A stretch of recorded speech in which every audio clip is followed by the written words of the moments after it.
U.S. goes to war against the Caribbean island of Grenada. Their mission, stop a Cuban-inspired coup and rescue stranded American students. And we were just hoping that someone would come get us. But the operation is a logistical nightmare, and troops face a determined enemy. It's time to die. Can U.S. forces win in this Cold War confrontation? Next.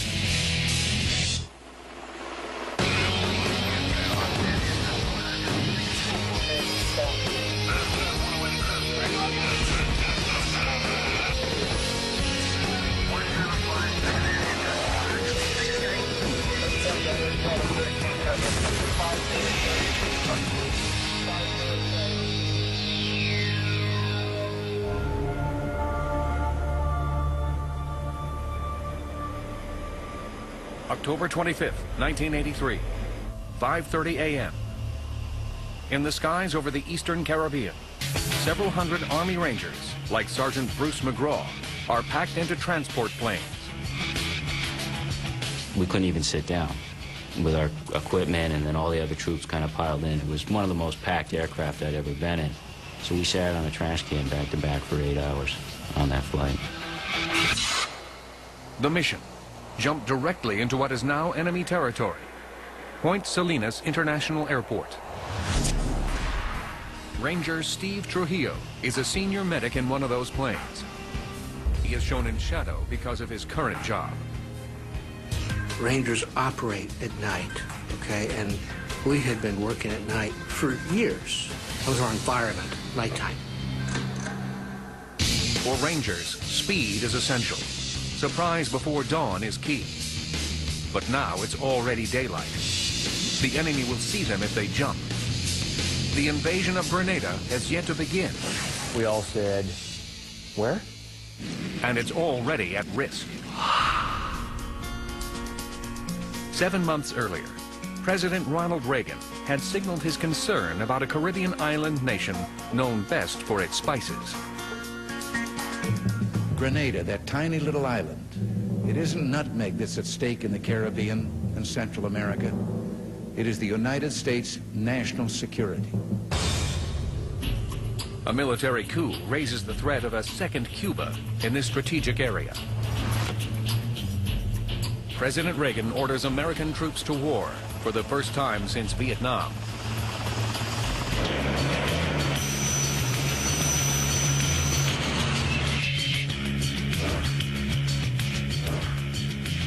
It's a rescue mission with two primary goals.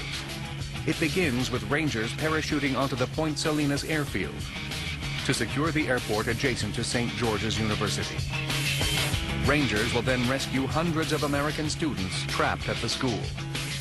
At the same time, another group, Delta Force Commandos in Black Hawk helicopters, will go to Richmond Hill Prison and attempt to free political prisoners there. Prior to the coup, no one at the school could have imagined needing to be rescued by U.S. Rangers. The students had always gotten along well with the Cubans on the island. We tried to keep out of the political realm. They played softball with our students on a regular basis, so there was a lot of fraternization, and there were no problems that we knew of between the Cubans, whether they were workers or military people, and the students. But now, the coup is making the student situation unstable and dangerous. A curfew was instituted, which was actually announced on the radio as a shoot-to-kill curfew. We had very, very limited food. We ran out of water within 24 hours. And we didn't even have water to wash ourselves or to go to the bathroom. I think that is probably the time when most of us started realizing that something major is going on in the country and we want to leave. Days gone by, we became more and more worried about what was going to happen to us. The head of the coup and several of his soldiers came to our campus one day to try to calm us down. However, it had the exactly opposite effect on us.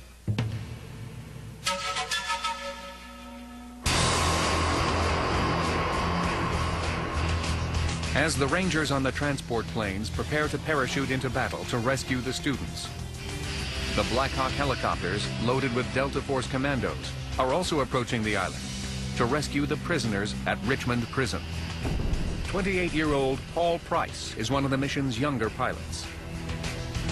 Absolutely excited me. I mean, I trained, and we trained. We had older pilots that were Vietnam era, and then you had the young bucks like myself ready to go, and they're saying, you'll see what it's really like. The Black Hawks break formation to head to their objectives. They have unique capabilities, especially when it's dark. But the mission is delayed several times, so that the combined forces can all arrive at the same time, at daybreak.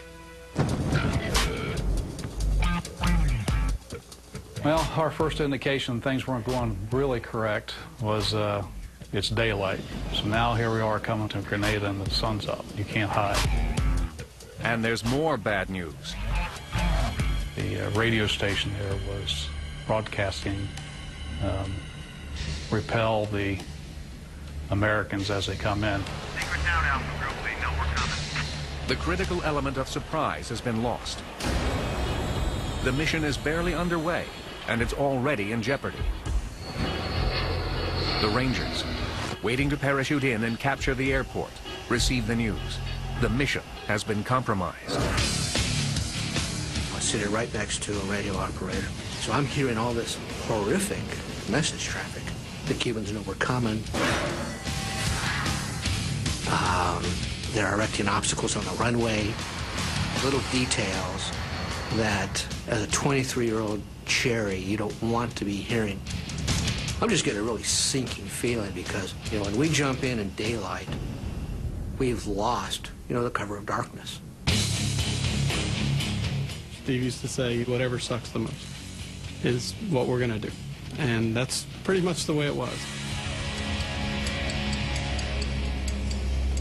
Then, things get worse for Paul Price and his Black Hawk crew, en route to Richmond Hill Prison. We started taking fire as we approached our objective.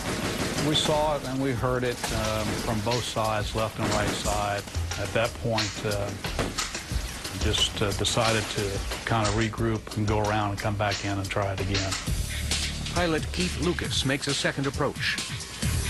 I'm doing navigation and telling him which way I need to go to get the airplane into the position. There's nowhere to set the helicopter. When we were looking at our maps, which were basically road maps, it really didn't show terrain relief or obstacles or anything to that effect that you want to know as a pilot going into your landing zone. We're taking such heavy fire. At this point, we take a major hit on the aircraft. The airplane shook violently. Keith was hit. I took the controls and basically just dove the helicopter down into the valley to get out of harm's way and to recover the helicopter. Don't have too many options now. I really don't want to go in the water with all these people on board. My only option is the trees that are over to my left, or try to make it over to the airport, which is not secure because the Rangers haven't jumped in yet. So my option was to put it in the trees. It's a horrible option, but it's the only one they've got.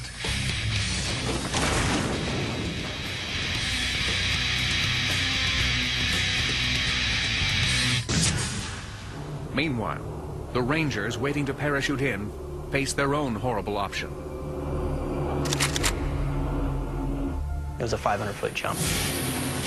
I wasn't flying a plane, and I sure as hell didn't have an altimeter, so I just kind of like went out the door, waited till I hit the ground.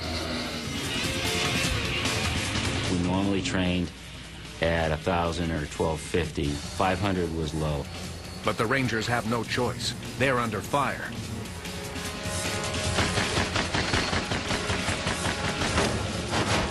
I just remember like seeing that everyone's like looking around, like all of a sudden there's a beam of light coming through the plane. The Rangers have to jump. I hit so hard that it shattered the crystal on my watch. 0531 was the time that stuck on there.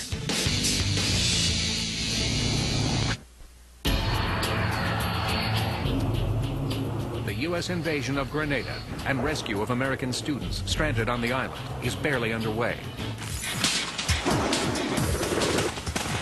But already, a Black Hawk helicopter en route has been hit by enemy fire and is reeling out of control.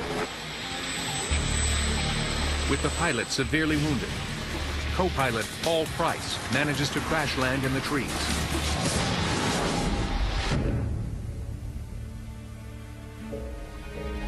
So I'm hanging upside down. I can't see. I reach up, pull the throttles off, get everything offline. I always carried a boot knife. So I cut myself out. I said, yeah, anybody seen Keith? And at this point, it's starting to smoke, and we know it's going to blow any time.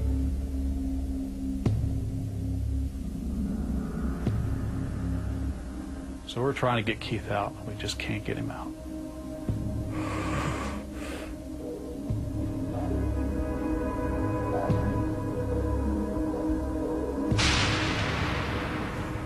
Black Hawk pilot Keith Lucas is dead, shot in the chest and head. He's the first casualty of the operation. He was 26 years old.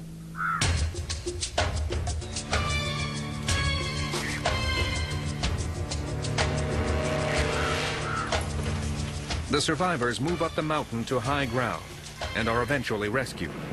But as far as they're concerned, Operation Urgent Fury is already going terribly wrong.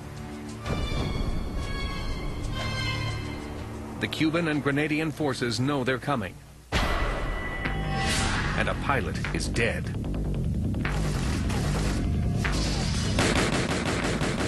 You're trained to accept these changes that happen and to go with the flow to complete the mission. By 7 a.m., some 1,200 U.S. Rangers are now parachuting into Grenada's airport. But they're under fire. Enemy troops are positioned in the hills next to the runway, where the Rangers struggle to organize. Nearby, the medical students hear the gunfire, but at this point, it only increases their fear. That is one of those moments I will remember for the rest of my life. You were in your bed, sleeping, awoken by gunfire. And you just did not know at that moment what was occurring. Meanwhile, it's sheer chaos for the Rangers who've just landed.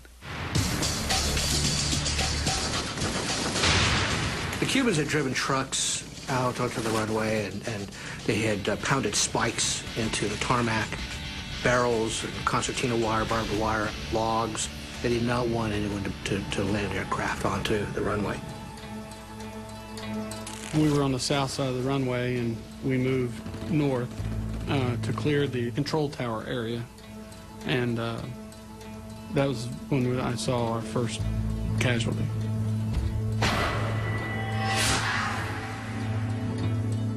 This was the first dead American soldier I'd ever seen. And I looked at his jungle boots, and his jungle boots looked just like mine. And that just really struck me. Doesn't get any more real than that. Most of the Rangers land where they're supposed to, on the north side of the runway. This allows them access to St. George's University Medical School, known as True Blue, where the medical students are stranded. But one group of Rangers comes down on the other side of the airstrip, near the ocean, and next to some giant boulders. No one could do their mission stuck between rocks and the ocean. Separated from the rest of the Rangers, they have to get to the other side of the runway. Dodging enemy fire, they pick their way through the rocky terrain. When I say these rocks, they're boulders, you know, the size of Volkswagens. And it won't get any easier when they arrive at the runway, where the Rangers will be wide open to enemy fire. Get your squad across that runway. It was very, very wide. 200 yards, 300 yards. There was a lot of fire coming down the runway. I said, there's no way anyone can cross this runway. The rest of the Rangers, already on the safer side of the runway, try to provide cover so the second group can cross. I had my sniper rifle, so I was able to see in the hills beyond, north of the runway, and I could see people moving with, say, machine guns or whatever. I could see quite a bit further than with the naked eye. Sergeant Dale Killinger relays the information to a radio operator. The hope is that heavy artillery will be called in to take the enemy snipers out. But there's a problem. It's difficult to coordinate the enemy's exact position because no one seems to have the proper maps. We had, essentially it was almost like a hand-drawn map from a handout that somebody might get in a hotel or something like that. It was not a military grid map. The runway was actually sketched onto it, but there was no relief, there was no elevation, there was no vegetation. We don't know exactly what happened. We just know that we didn't have the right maps for Grenada. The maps they do have, supplied by the Grenada Tourist Board, are 5 years old. It's an intelligence failure that threatens the men on the ground. At 18, I left that up to, the officers and, the majors and colonels. I always thought they knew what was right and what to do. Stuck in no man's land, the Rangers need a plan, now. The commander has a bold idea for getting his squad across the runway. And he says there's a bulldozer down the runway. So they found someone that could hotwire a car. Anyone that can hotwire that bulldozer. I can do it. Hey, guys, going out. Fire it. He went down there, they hotwired the bulldozer.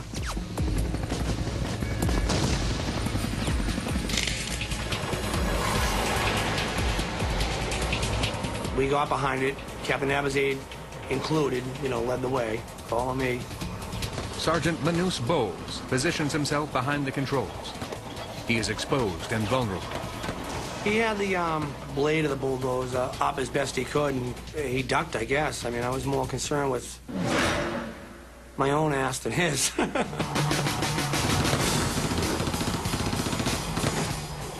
With their shoulders brushing the giant turning treads, the Rangers make their move. I knew in a million years I wouldn't try to leave the safety of that bulldozer. You heard so much firing, bouncing off this thing. You had 400 Rangers giving you cover and fire. You had the Ranger mortars. So a lot of people were helping us to make sure these 6, 7 guys get across that runway. That's the longest 2 minutes you could live. It works.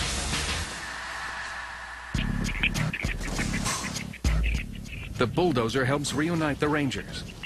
By mid-morning, the airport is secure, and U.S. planes can land.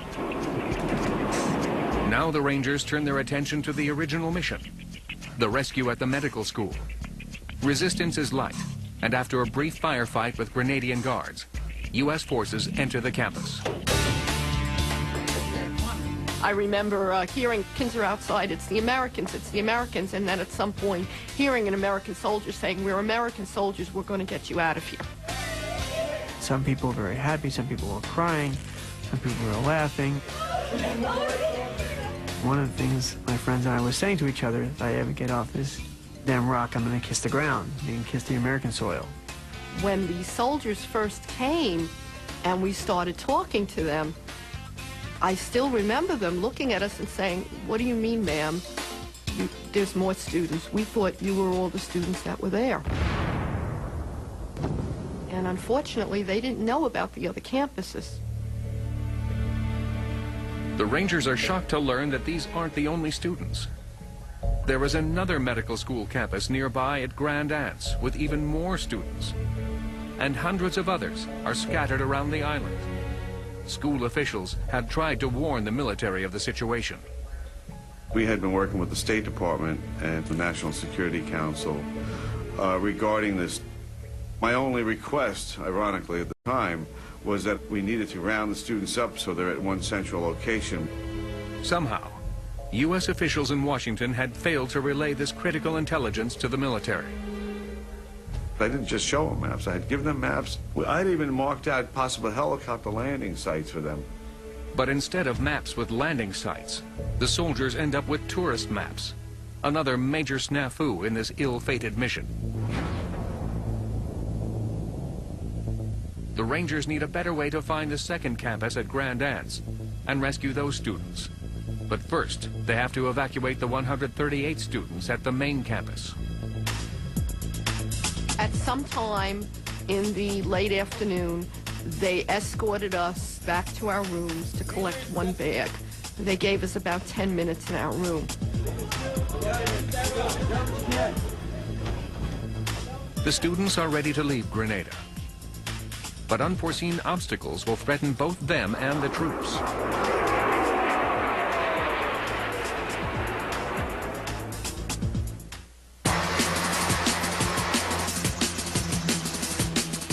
Day one of Operation Urgent Fury is in full swing all over the island of Grenada. But now, there are men missing on the mountain ridge overlooking Point Salinas Airport, which the Rangers have struggled to secure. We had jeeps that could get down to the far reaches of the airfield quicker than we could walk. And one of the jeeps that had that mission was ambushed. And no one had had contact with that jeep for a long period of time. A squad of Rangers is quickly ordered into the dense and dangerous forest to find them.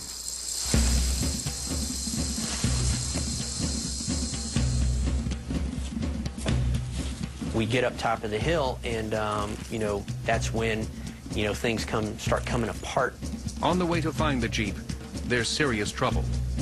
The search party has run directly into the enemy in the form of 3 Soviet armored personnel carriers known as BTR-60s.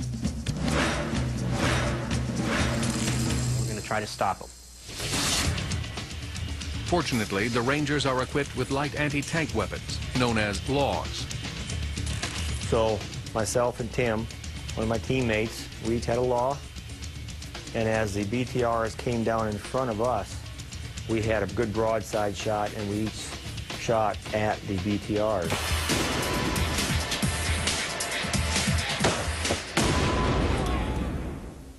And we both missed.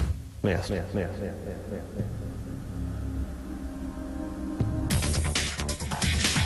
Rangers back at the airport are alerted and have more success. They also hammer the BTRs with mortars and LAW rockets. Some poor soul was thrown straight up in the sky, probably 200 feet, just pinwheel. The only thing I said when that body went in the air, I went, holy shit, look at that. I'd say poor guy, but he was shooting at us a minute earlier. All of a sudden, just hit the fan. What I mean is, there was an immediate, outrageous, hugely loud sequence of firing, and it just didn't stop. It was like somebody opened a can of whoop ass and started just firing. It's a huge firefight. The Rangers near the BTRs are especially vulnerable to friendly fire. Not only are the Cubans shooting at them, they're also in the line of fire from their own troops. We were on the receiving end of the bad guys getting shot. So we were receiving all the rounds that were getting past them. We knew that they were probably taken out, but not sure. The Rangers survive the assault, and the BTRs no longer seem to be a threat. They continue their original mission to track the missing Jeep crew, but they are uneasy. When they finally find them, 4 crew members have been wiped out by enemy fire. There will be no rescue. Now, the Rangers are deep in hostile territory, about a mile from the airport, and need to save themselves. But one of the BTRs has left them a surprise. I could see through the break in the trees. I scanned my eyes, just a natural act to follow that line sight. And at that moment's when I saw the guy stand up and shoot Lieutenant Ferrari.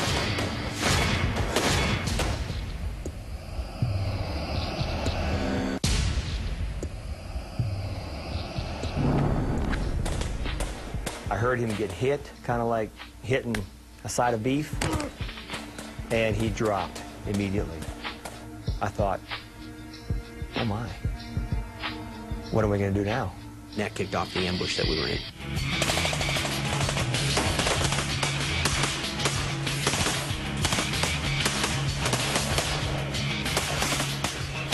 It's about 2.5 hours, that fight. What had happened was that BTR had slowed down enough to let off roughly 11 guys, and they set up that hasty ambush that we walked into. All I could see was Lieutenant laying in the road. So they provided covering fire. I went out, grabbed the lieutenant, pulled him back into the weeds with me, and then from there, I carried him up to where the doctor was waiting. We patched him up real quick. We'd never leave a Ranger behind, and I wasn't going to leave him behind.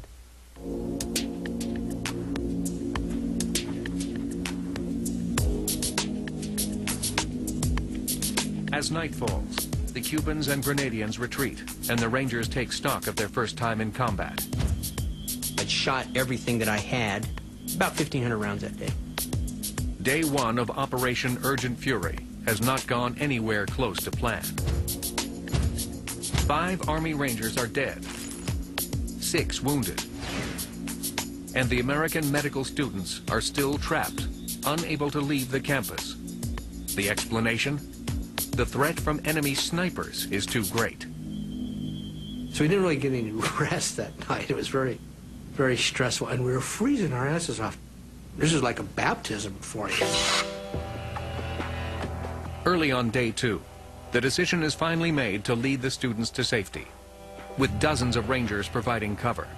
The 138 students from the True Blue campus are led outside.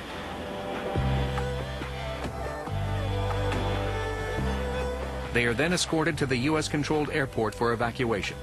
Despite the constant threat of enemy fire, it goes without a hitch.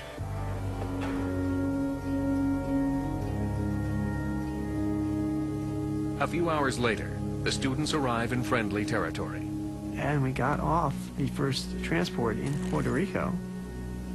I said to a friend of mine, take a picture of me. I want to have one picture of me.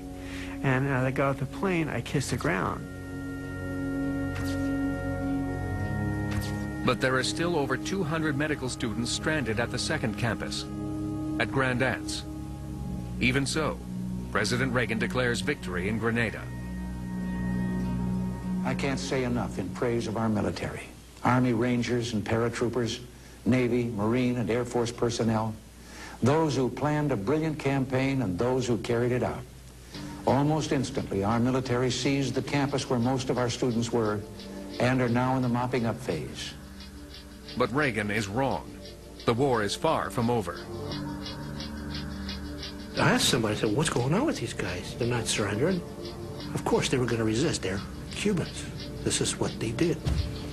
They fought. They deserved my respect. They earned my respect and they got it. It was all about the revolution. U.S. troops are still fighting a determined enemy. And 233 American students still need to be rescued from the Grand Anse campus. But when and how?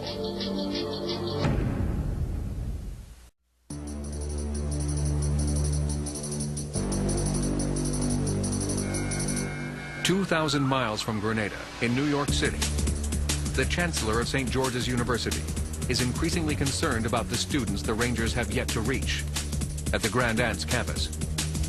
He's getting first-hand accounts of what's happening on the island. We had set up a ham radio on the Grand Anse campus, and we had set it up for any emergencies. We had always had it. When these events started unfolding, we decided to use a code system to be able to use the ham radio to talk back and forth.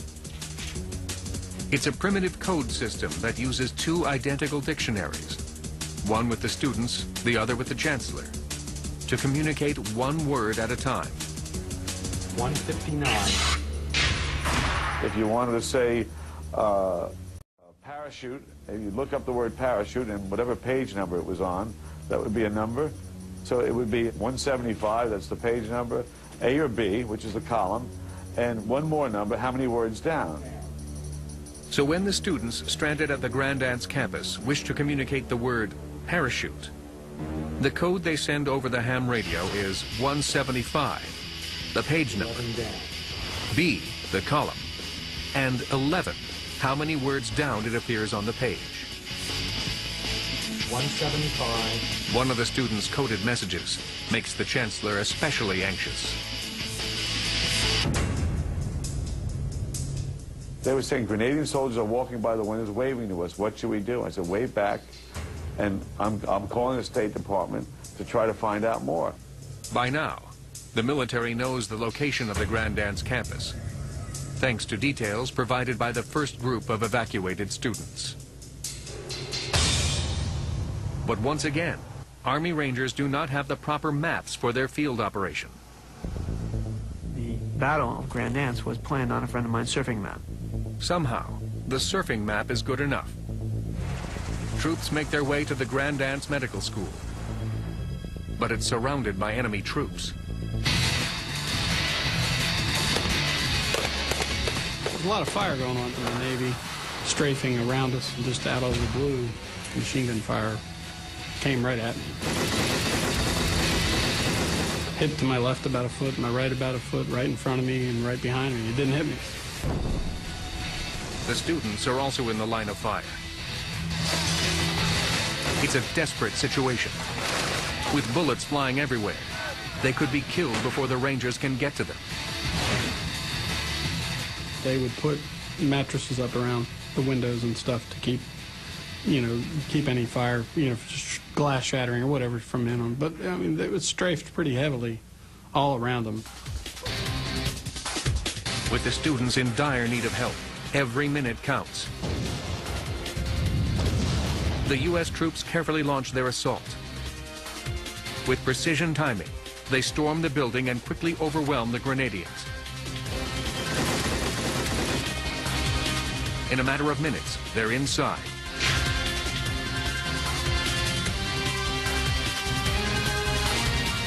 We maintained a position until the students were out, and I think it was a grand total of 27 minutes for 200 and some students. It was a phenomenal rescue. It all went, I think, pretty much like clockwork.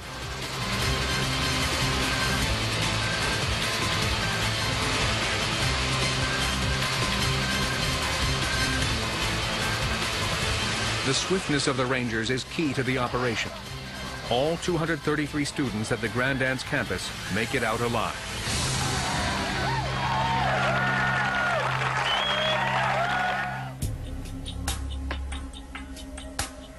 But throughout the island, pockets of resistance remain. To flush them out, Army Rangers will embark on a dangerous mission that will lead to tragedy.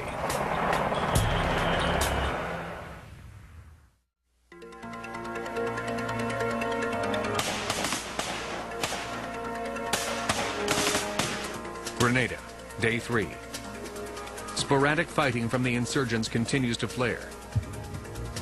But on the south side of the island, intelligence reports the enemy is amassing troops.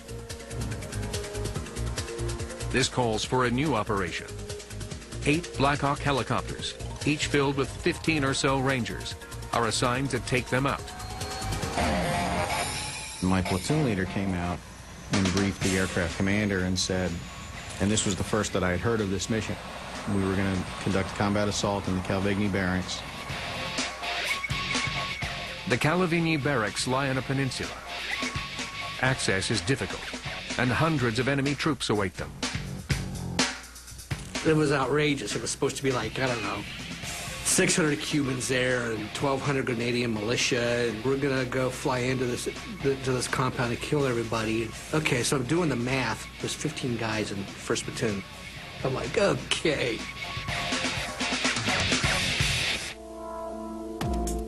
It was very clear. We were all certain that this was not going to be as easy as the other missions had been. Despite being outnumbered, the troops have faith in each other and their state-of-the-art choppers. We had loaded up all the Rangers. We took off together. We swung out to the south of the island. We were going to be the last aircraft. We were going to be 8 out of 8. Black Hawk number 1 approaches the target and lands safely. Once again, medic and ranger Steve Trujillo is front and center. I remember it very clearly. When I left the helicopter, I remember taking fire, the bird was taking hits, and I remember I ran for cover. Someone is shooting at us. I can't see where they are, and I'm looking. A nightmare is about to unfold. In the chaos, something goes wrong. Very wrong. And then I look back as I hear something, and I see all the other birds crashing behind me.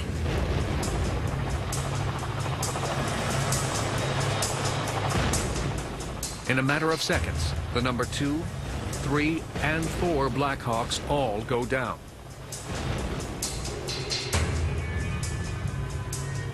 I could actually feel the tremors. I could feel them in the hand grips of my weapon when the rotors were hitting the ground.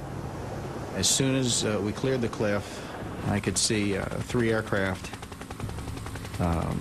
laying over on their sides. Rotor blades were spinning, were winding down. Parts of the tail boom of one, I think, was torn off. It all happened so quickly that until we saw it, we had no indication that this had happened. The crash site is ghastly.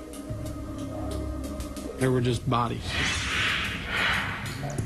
Fortunately, there are survivors as well. The team leader issues an urgent order. Help the men in the helicopters. And I'll never forget it. He said, "Doc, go back there. They need you." And I swore at this guy. This is the indoctrination. When you're told, take that hill, you go. When you're told, hit that door, you hit that door. You do it. You don't question, you react. What started as an assault mission has suddenly turned into a rescue mission. Now, the Rangers need to save their own.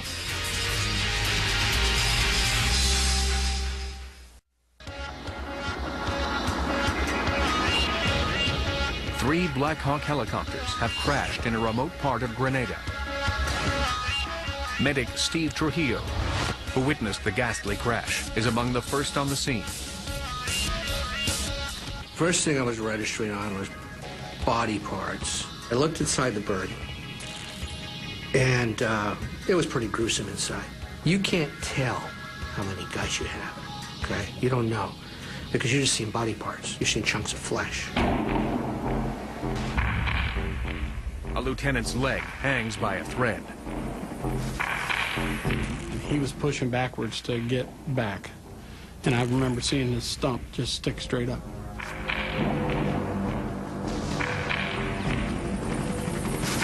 I'm looking at him thinking, man, you're gonna die. His veins are deflated. I banged that catheter in first try, first shot. And there's your first IV going, just like that. The lieutenant does survive, but 4 men are dead and 2 others seriously injured. They are evacuated on the remaining Black Hawk helicopters. At this point, no one on the mission has any idea what caused the disaster. As we started to head back to the airfield, still thinking that the first group was shot down, some point between the barracks and the airfield, Colonel was overhead, battalion commander, and he called down and he said, "Slow down, caveman, you lost 3 aircraft because you went in too hot." The power and speed of the Black Hawks had gotten out of control. The first group probably went in a little too fast. Human error, compounded by enemy fire, is the cause of the chopper crashes. The first aircraft landed all right, the second aircraft landed all right, and then the third aircraft overshot his landing, meshed rotor blades with the second aircraft, which caused both aircraft to flop over onto their sides. I felt like I'd fallen down a mine shaft, you know.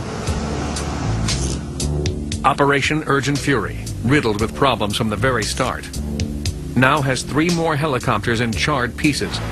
and more than a dozen men dead. And there are still some 200 students to be rescued. It got a little grim. People who, are normally motivated and brave, you saw a lot of white faces, and you saw a lot of people like, this isn't good. One of the pilots came up to me, tapping his pack of cigarettes, and I said, "Oh, Jay, I don't smoke, I don't smoke, I don't smoke." So he came up again, he goes, "Oh, that's right, you don't smoke." And I remember I looked at him, I said, "Today's a good day to learn."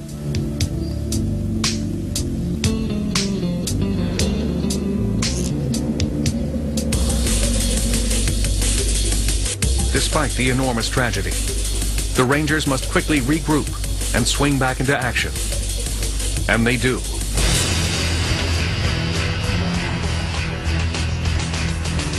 Over the next 2 days, U.S. troops quickly sweep and secure the entire island. With the mission nearly complete, there is only one objective left: rescuing the remaining medical students living off campus on the island. God knows what had happened if they didn't come and rescue us. Maybe some of us would have been killed. Who knows what had happened? Compounding the rescuers' difficulty, the students are scattered in houses throughout Grenada. Finding them won't be easy. But with a dedicated sense of purpose, every last student is tracked down and led to safety. That was one of the purposes of the mission, and the fact that no students were injured or were killed was a very important factor. The main objectives of Operation Urgent Fury are now met.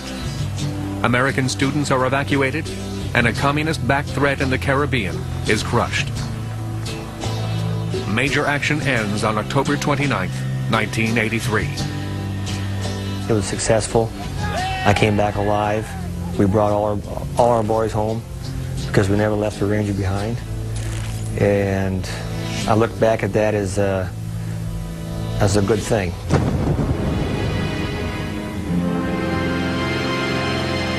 Today in Grenada, at the campus of St. George's University, there is a small bronze monument.